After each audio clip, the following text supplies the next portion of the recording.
Imagine a European monastery in the 12th century, a place of absolute silence, devotion, and sanctuary. Behind the heavy stone walls, past the cloisters, lay the most important space in the entire compound, the Hortus Medicus, the physic garden. This was the pharmacy of the medieval world. Rows of carefully tended soil containing lavender for anxiety, peppermint for digestion, and willow bark for fever. It was a garden of healing, a place dedicated to preserving human life. But if you walked to the very edge of this holy garden, perhaps in a shaded corner away from the daily foot traffic, you would find a cluster of tall, striking plants, vibrant green stalks, standing 3 to 5 feet high, draped in beautiful bell-shaped purple flowers. They looked like something out of a fairy tale. In fact, local folklore often called them fairy thimbles or dead man's bells. Today, we know the plant as the common foxglove, Digitalis purpurea, and it had absolutely no business being in a garden of healing. Because foxglove was not a gentle remedy, it was an apex botanical assassin. If a monk were to harvest just 1 or 2 leaves from this plant, steep them in boiling water, and give that tea to a healthy man, the results would be catastrophic. Within an hour, the man's vision would begin to blur. The world around him would take on a strange yellow-green halo. His stomach would turn violently. Then, the true horror would begin in his chest. His pulse, normally a steady, rhythmic drumbeat, would begin to slow down. It would drop to 50 beats per minute, then 40, then 30. The rhythm would become chaotic. The heart muscle would seize, fluttering wildly in a condition we now call ventricular fibrillation. And then, it would stop entirely. Cardiac arrest. There was no antidote. There was no reversing the process once the plant was in the blood. Foxglove was so notoriously lethal that it was widely associated with witchcraft, dark magic, and professional poisoners. So, we are left with a massive historical contradiction. Why were the most educated, devout healers of the medieval world deliberately cultivating a known killer in the sanctuary of a holy hospital? The answer to that question reveals the most important rule in the history of medicine, a rule that dictates every prescription drug you have ever taken. The clinical difference between a medicine and a poison is simply the dosage. Welcome to the green domain, where ancient wisdom meets modern science. If you love uncovering the forgotten history behind the medicines we use every day, make sure to hit subscribe and let us dive in. To understand why the monks risked growing foxglove, you have to understand the nightmare they were trying to cure. In the medieval period, physicians were largely powerless against chronic internal diseases, and there was one condition they feared above almost all others. They called it dropsy. Today, medical science calls it severe edema, brought on by congestive heart failure. Dropsy was a terrifying, agonizing way to die. When a human heart becomes too weak to effectively pump blood through the circulatory system, fluid begins to back up. Because the heart cannot clear the blood fast enough, pressure forces water out of the veins and into the surrounding tissues. For the medieval patient, the symptoms started in the feet and ankles. They would swell, becoming heavy and tight. Over weeks and months, the swelling crept upward. The legs would become massively distended. The abdomen would fill with fluid, expanding painfully, and finally, the fluid would back up into the lungs. The patient would essentially drown from the inside out. They could not lie down to sleep, or they would suffocate. They spent their final weeks sitting upright in a chair, gasping for air, trapped inside a body that was slowly filling with water. For centuries, medical caretakers could do nothing but watch. They tried bleeding the patients. They tried extreme fasting. Nothing worked. Because dropsy was a mechanical failure of the heart, and they had no tools to fix the machine. Until someone, somewhere, made a desperate, terrifying connection. We do not know the name of the first healer who tried it. That detail is lost to history. But someone realized that if you took the deadly foxglove plant and diluted it down to an incredibly precise, microscopic fraction of its lethal dose, it did not stop the heart. It stimulated it. When given in these microdoses, the foxglove forced the weakened, failing heart muscle to contract with massive, sudden force.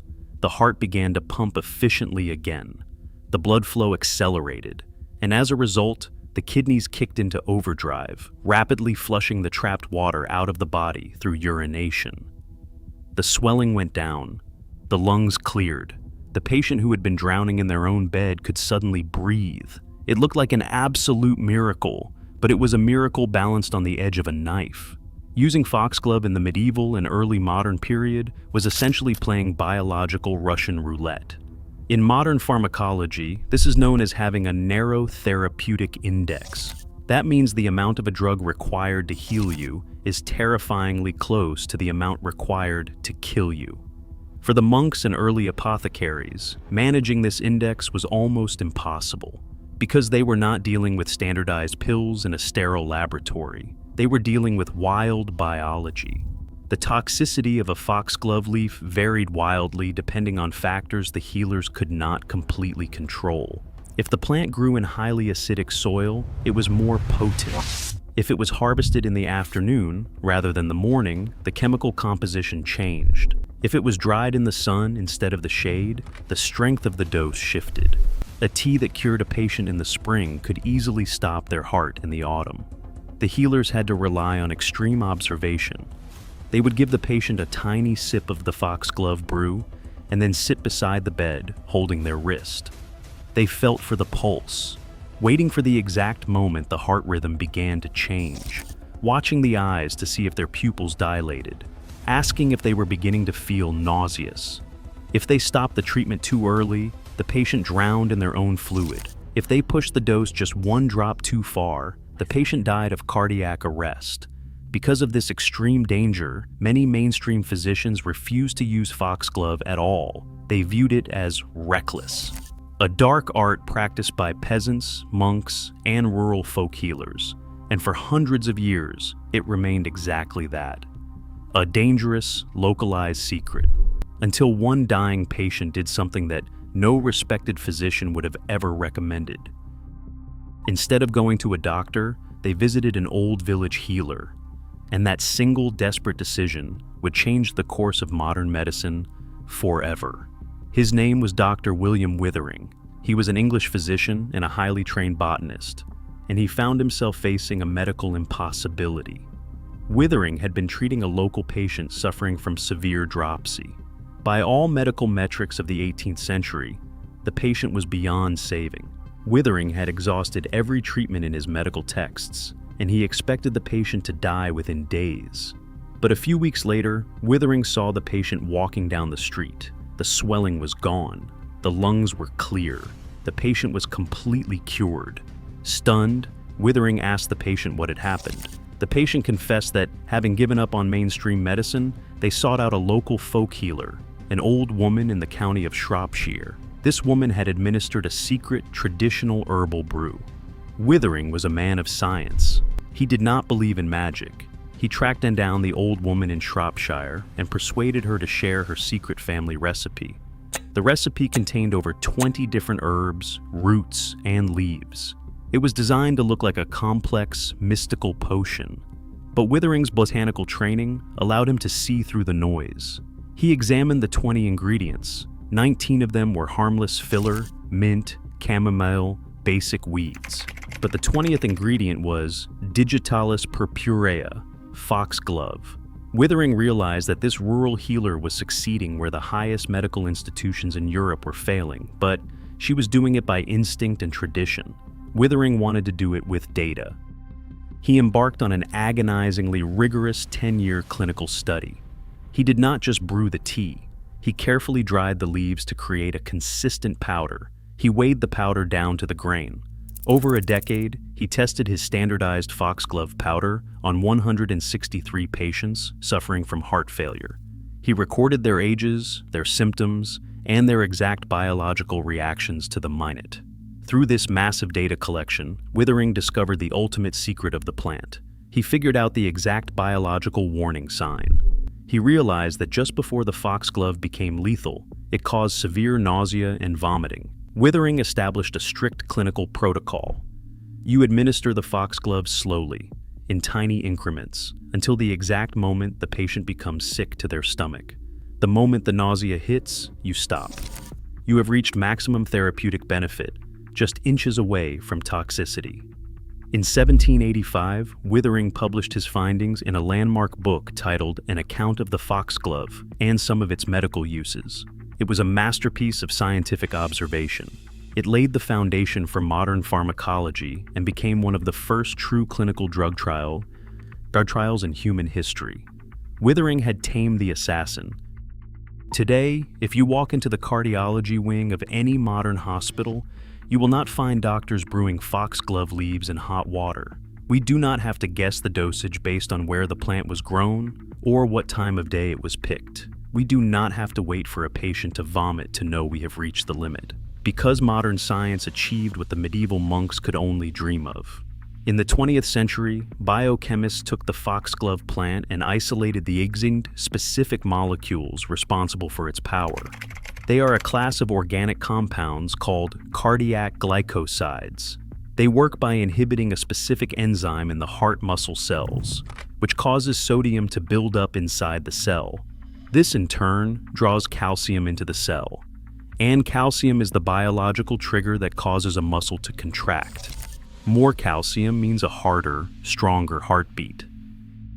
Chemists extracted the purest form of this mechanism from the plant. They created a medication with an exact, standardized, flawless dosage every single time. That medication is called Digoxin. If you or someone you love suffers from atrial fibrillation or congestive heart failure, there is a very high probability that Digoxin is what your cardiologist prescribed. It is on the World Health Organization's list of essential medicines. It is taken by millions of people across the globe every single day. And here is the most incredible part of this entire story. Even with all of our modern technology, even with our multi-billion-dollar pharmaceutical laboratories and supercomputers, we still cannot synthesize digoxin from scratch efficiently. The molecular structure is simply too complex to build in a test tube. So, to this day, the global supply of this modern, life-saving heart medication is still extracted directly from the leaves of the Digitalis plant family. Take a moment to process the scale of that history, from a terrified medieval monk praying over a mortar and pestle as he ground up a known poison, to a folk healer in Shropshire keeping her patients from drowning with a secret family recipe, to an 18th century doctor meticulously recording the pulse of 163 patients, to the perfectly measured white pill sitting in a modern pharmacy bottle today. An unbroken chain of human observation, bravery, and science, stretching across 1,000 years. The monks were not practicing magic. They were practicing early, dangerous pharmacology. They understood that the natural world is neither purely good nor purely evil. It is a mechanism. The very thing that can stop a human heart is the exact same thing that can force it to keep beating. So, the next time you walk past a patch of foxgloves in someone's garden, remember, you are looking at one of the deadliest poisons in history and one of the most important medicines ever discovered. Drop a comment below and let me know. Did you know the dark origins of this common garden flower? I read every comment. Ancient wisdom, modern proof, real results. I will see you in the next one.